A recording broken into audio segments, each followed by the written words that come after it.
Hello friend, I am Dhirendra Kumar. दोस्तों, आज हम लोग बात करेंगे, बहुत इंपॉर्टेंट टॉपिक है buffering against pH change in biological system. ये बहुत इंपॉर्टेंट आपका है क्योंकि पीएच एक ऐसा इंपॉर्टेंट फैक्टर है जो हमारे जितने भी आपके फिजियोलॉजिकल एक्टिविटीज होते हैं उनके लिए क्या है, बहुत इंपॉर्टेंट है। अब इसमें हम लोग डिस्कस करेंगे phosphate buffer, bicarbonate buffer, protein buffer, amino acid buffer and haemoglobin buffer. ये बहुत इंपॉर्टेंट बफर है। जितने भी आपके कंपटीशन है, जो भी आपके एग्जाम होते हैं कोर्स के, बहुत बार पूछा गया है। तो दोस्तों, इस वीडियो को बहुत केयरफुल्ली आप सुनिएगा, देखिएगा, आपको वेल क्लियर आपको हो जाएगा। बफर से रिलेटेड कोई भी आपकी क्वेरी है क्लियर हो जाएगा। तो पहले हम लोग डिस्कस करते हैं कि बफर सिस्टम का रोल क्या होता है। तो buffer system play a crucial role in maintaining the pH stability of biological system. देखा जाए बायोलॉजिकल सिस्टम की हम लोग बात करते हैं, तो बायोलॉजिकल सिस्टम की हम लोग बात करें तो टोटल रिलेट किससे होता है, बायोकेमिस्ट्री से होता है, जिसमें पीएच का बहुत इंपॉर्टेंट आपका रोल होता है। क्योंकि पीएच फ्लक्चुएट करने से कहीं ना कहीं हमारा रिएक्शन भी क्या होता है आपका दोस्तों, इफेक्ट हो जाता है। तो इसमें पीएच बहुत इंपॉर्टेंट होता है।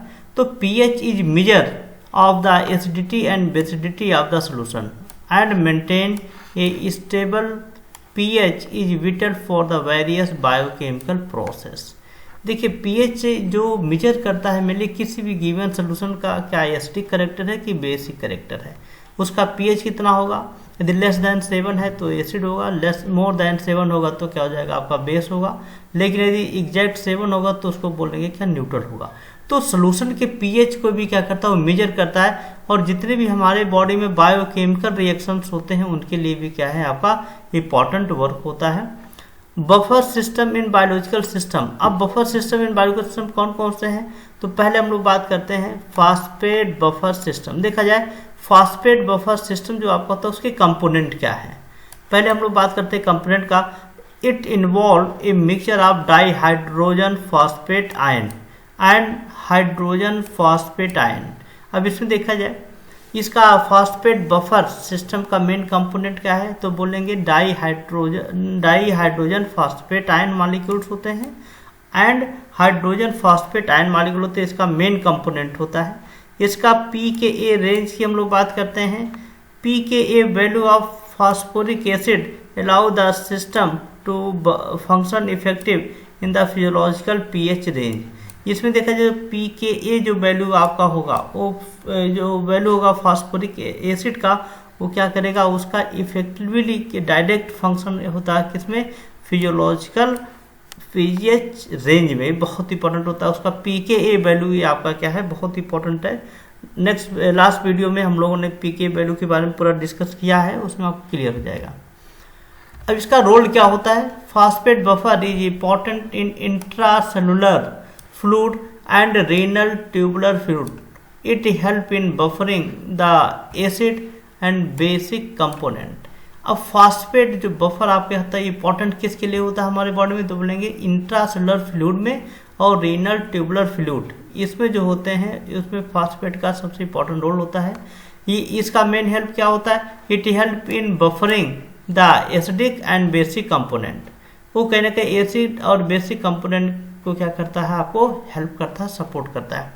सेकंड बात करते हैं बाइकार्बोनेट बफर। बाइकार्बोनेट बफर बहुत इंपॉर्टेंट होता है। इसके मेन कंपोनेंट क्या हो गए, bicarbonate ion and carbonic acid, दो बहुत इंपॉर्टेंट कंपोनेंट होते हैं किसके, बाइकार्बोनेट बफर के। पहला कौन सा होगा दोस्तों, बाइकार्बोनेट आयन और कार्बोनिक एसिड। ये बहुत, इसका pKa रेंज की बात करें, bicarbonate has a pK is around 6.1 making it effective in buffer physiological pH। देखा जाए pKa की वैल्यू हम लोग बात करते हैं, वो कितना होता है, 6.8 होता है, जो फिजियोलॉजिकल pH के लिए क्या होता है, इफेक्टिव होता है। रोल इसका क्या होता है, this system is crucial for extra cellular fluid particularly in the blood. It help in regulate the blood pH by controlling the level of CO2 and HCO3। अब ये जो आपका बाइकार्बोनेट बफर सिस्टम, इसका main work क्या होता है, इस system कहाँ पे होता है, बोला गया से एक्स्ट्रा सेलुलर जो फ्लूइड होता है उसको क्या होता है, ब्लड के पीएच को क्या करता है, वो रेगुलेट करता है। थर्ड की बात करते हैं प्रोटीन बफरिंग सिस्टम। देखा जाए प्रोटीन बफरिंग सिस्टम का कंपोनेंट दोस्तों क्या होता है, एमाइनो एसिड रेजिड्यू। और एमाइनो एसिड में पार्टिकुलरली हम लोग बात करते हैं किसकी, हिस्टाडीन की। हिस्टाडीन इसमें क्या है, सबसे इंपॉर्टेंट आपका क्या होता है, आपका कंपोनेंट होता है। इसका पीके रेंज की बात करते हैं, the pK value of amino acid side chain specially histidine contribute to the buffering capacity. अब इसके पीके रेंज वैल्यू की हम लोग बात कर रहे हैं, तो इसमें स्पेशली हिस्टाडीन होता है जो बफरिंग कैपेसिटी को क्या करता है, कंट्रीब्यूट करता है।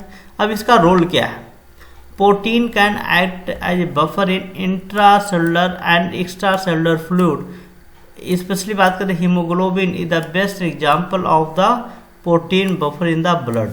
अब देखा जाए प्रोटीन जो होता है वो एक्स्ट्रा सेलुलर इंट्रासेलुलर दोनों में क्या होता है, ये बहुत इंपॉर्टेंट बफर के जैसे वर्क करता है। जैसे हीमोग्लोबिन की बात किया गया, हीमोग्लोबिन जो होता है हमारे ब्लड में क्या होता है, बफर का काम करता है, प्रोटीन बफर का। नेक्स्ट बात करते हैं amino acid buffer. Amino acid contain acidic can basic side chain. देखिए जो भी आपके अमाइनो एसिड होते हैं उसमें साइड चेन एसिडिक भी होता है और बेसिक भी होता है। इसकी हम पीके रेंज की बात करते हैं, the pK value of amino acid side chain contribute to their buffering capacity. उसका पीके वैल्यू जो होगा अमाइनो एसिड साइड चेन का, उसका क्या करेगा, बफरिंग कैपेसिटी को कंट्रीब्यूट करेगा। अब इसका रोल क्या है, amino acid can act as a buffer in cellular compartment and biological fluid contribute to the pH regulation. अब इसका मेन रोल होता है जितने भी आपके सेलुलर कंपार्टमेंट होते हैं और बायोलॉजिकल फ्लूइड होते हैं उसमें अमाइनो एसिड जो होता है एक बफर के जैसे क्या करता है, आपको वर्क करता है। हीमोग्लोबिन बफरिंग सिस्टम बहुत इंपॉर्टेंट है। इसका मेन कंपोनेंट क्या होगा, हीमोग्लोबिन प्रोटीन होगा जो किस में पाया जाता है दोस्तों, रेड ब्लड सेल में। हीमोग्लोबिन बफरिंग सिस्टम की बात करेंगे कंपोनेंट का, तो किसकी बात करेंगे, रेड ब्लड सेल की बात करें। पीके रेंज की बात करते हैं, histidine residue in haemoglobin contribute to its buffering capacity. जो उसकी बफरिंग कैपेसिटी होता है उसको कंट्रीब्यूट करता है उसकी पीके वैल्यू।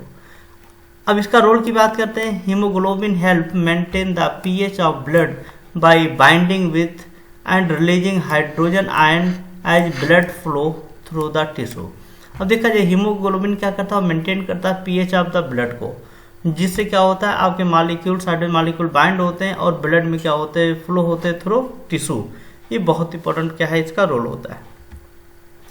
थैंक यू दोस्तों। नेक्स्ट लेक्चर में हम डिटेल पूरा डिस्कस करेंगे आपका फास्फेट बफर के बारे में। बहुत इंपॉर्टेंट आपका बफर है, आपके एग्जाम में पूछे आते हैं। आपको यदि कोई भी क्वेरी हो तो हमारा गिवन यहाँ पे ईमेल आईडी है, उस ईमेल आईडी पे भी आप हमको मेल कर सकते हैं और आपकी क्वेरी ऑन स्पॉट तुरंत आपको क्या किया जाएगा, सॉल्व किया जाएगा। Thank you, all the best.